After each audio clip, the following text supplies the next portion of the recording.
10. Brahmacharya. Brahmacharya literally means that mode of life which leads to the realization of God. That realization is impossible without practicing self-restraint. Self-restraint means restraint of all the senses.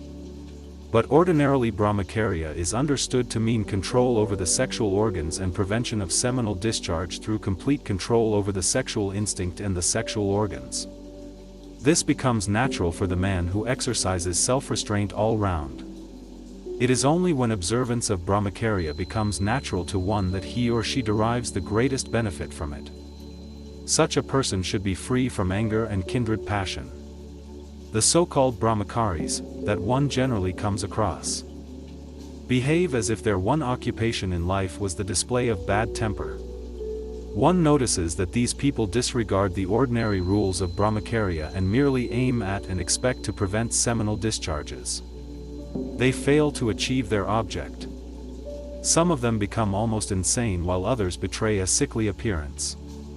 They are unable to prevent the discharge, and if they succeed in restraining themselves from sexual intercourse, they think they have attained all that was needed. Now mere abstention from sexual intercourse cannot be termed Brahmacharya. So long as the desire for intercourse is there, one cannot be said to have attained Brahmacharya. Only he who has burnt away sexual desire in its entirety may be said to have attained control over his sexual organ. The absence of seminal discharges is a straightforward result of Brahmacharya, but it is not all. There is something very striking about a full-fledged Brahmachari. His speech, his thought, and his actions, all bespeak possession of vital force. Such a Brahmachari does not flee from the company of women. He may not hanker after it, nor may he avoid it even when it means rendering of necessary service. For him the distinction between men and women almost disappears. No one should distort my words to use them as an argument in favor of licentiousness. What I mean to say is that, a man whose sexual desire has been burnt up ceases to make a distinction between men and women. It must be so. His conception of beauty alters. He will not look at the external form. He or she whose character is beautiful will be beautiful in his eyes. Therefore, the sight of a woman called beautiful will not ruffle or excite him. Even his sexual organs will begin to look different. In other words, such a man has so controlled his sexual instinct that he never gets erections. He does not become impotent for lack of the necessary secretions of sexual glands. But these secretions in his case are sublimated into a vital force pervading his whole being. It is said that an impotent man is not free from the sexual desire. Some of my correspondents belonging to this group tell me that they desire erection but they fail to get it and yet have seminal discharges. Such men have either become impotent or are on the way to become so for loss of the necessary secretions. This is a pitiable state. But the cultivated impotency of the man, whose sexual desire has been burnt up and whose sexual secretions are being converted into vital force, is wholly different. It is to be desired by everybody. It is true that such a Brahmachari is rare to find. I took the vow of Brahmacharya in 1906. In other words, my effort to become a perfect Brahmachari started 36 years ago.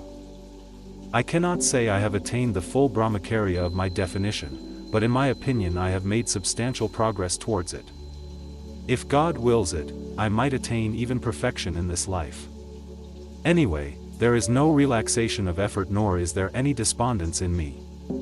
I do not consider 36 years too long a period for the effort. The richer the prize, the richer must the effort be. Meanwhile, my ideas regarding the necessity for Brahmacharya have become stronger. I hope to do so someday if they succeed to my satisfaction. Success might make the attainment of Brahmacharya comparatively easier. But the Brahmacharya on which I wish to lay emphasis in this chapter is limited to the conservation of sexual secretions. The glorious fruit of perfect Brahmacharya is not to be had from the observance of this limited Brahmacharya. But no one can reach perfect Brahmacharya without reaching the limited variety. And maintenance of perfect health should be considered almost an utter impossibility without the Brahmacharya leading to the conservation of the sexual secretions. To countenance wastage of a secretion which has the power of creating another human being is To say the least, an indication of gross ignorance. A firm grasp of the fact that semen is meant to be used only for procreation and not for self-indulgence, leaves no room whatsoever for indulging in animal passion. Assimilation of the knowledge that the vital fluid is never meant for waste should restrain men and women from becoming crazy over sexual intercourse. Marriage will then come to have a different significance, and the way it is treated at present will appear disgusting. Marriage ought to signify a union of hearts between the two partners. A married couple is worthy of being considered Brahmacharis if they never think of sexual intercourse except for the purposes of procreation. Such an intercourse is not possible unless both parties desire it. It will never be restored to in order to satisfy passion without the desire for a child. After intercourse which has been performed as a matter of duty, the desire to repeat the process should never arise.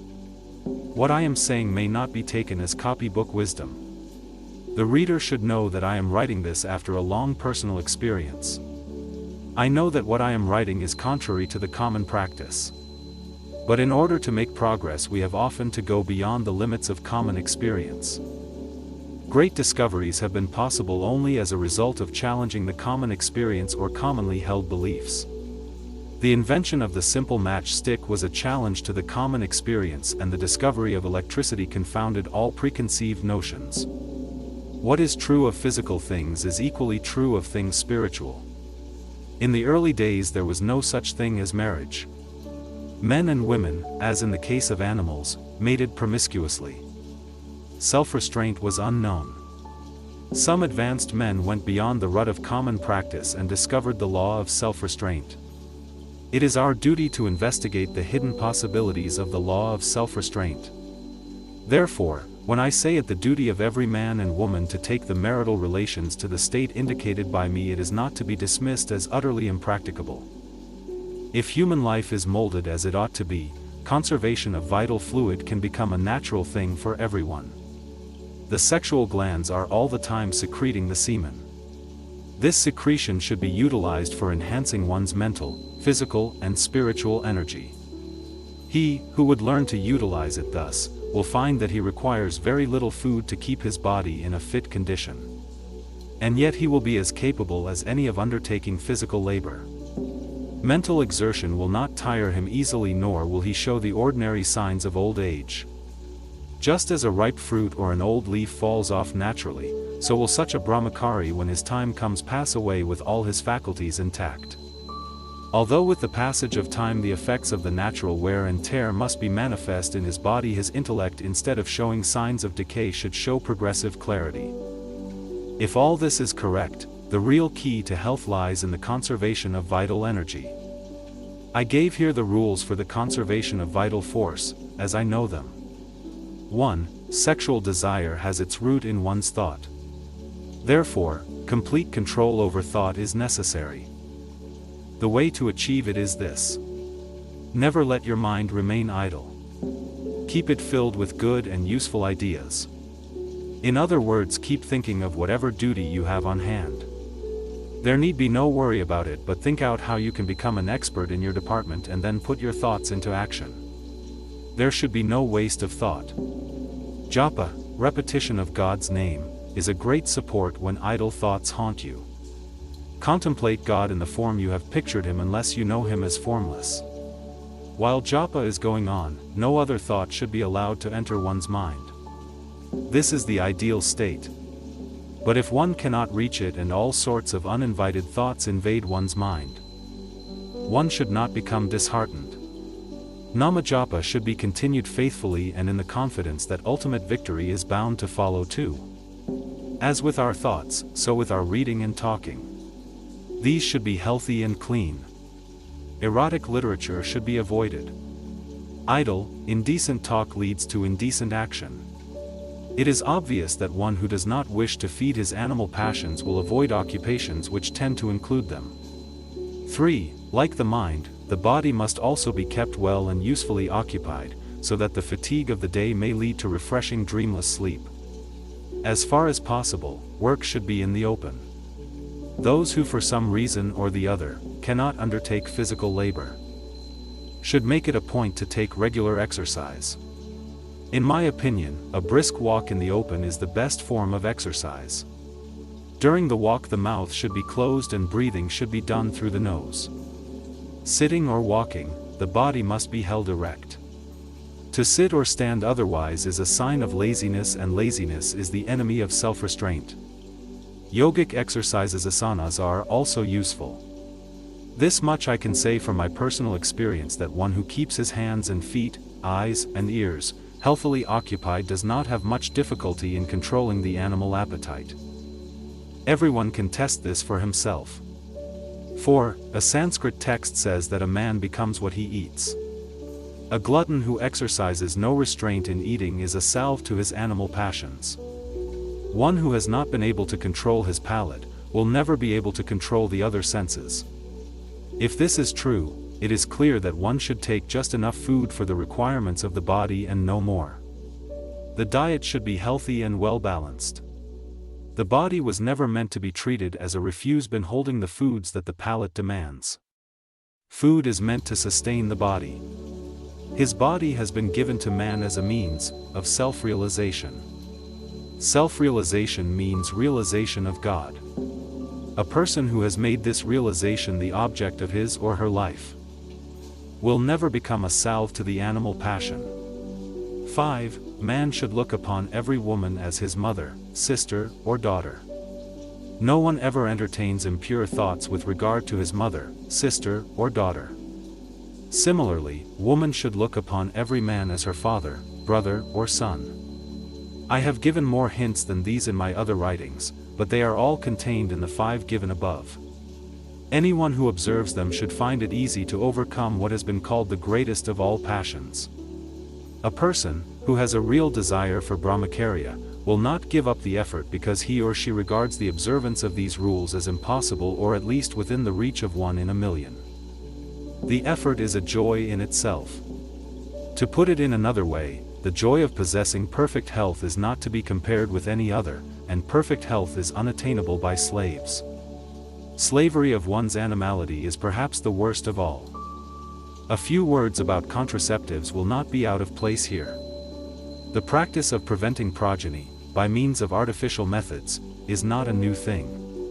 In the past such methods were practiced secretly and they were crude. Modern society have given them respectable place and made improvements. They have been given a philanthropic garb. The advocates of contraceptives say that sexual desire is a natural instinct, some call it a blessing. They therefore say that it is not desirable to suppress the desire even if it were possible. Birth control by means of self-restraint is, in their opinion, difficult to practice.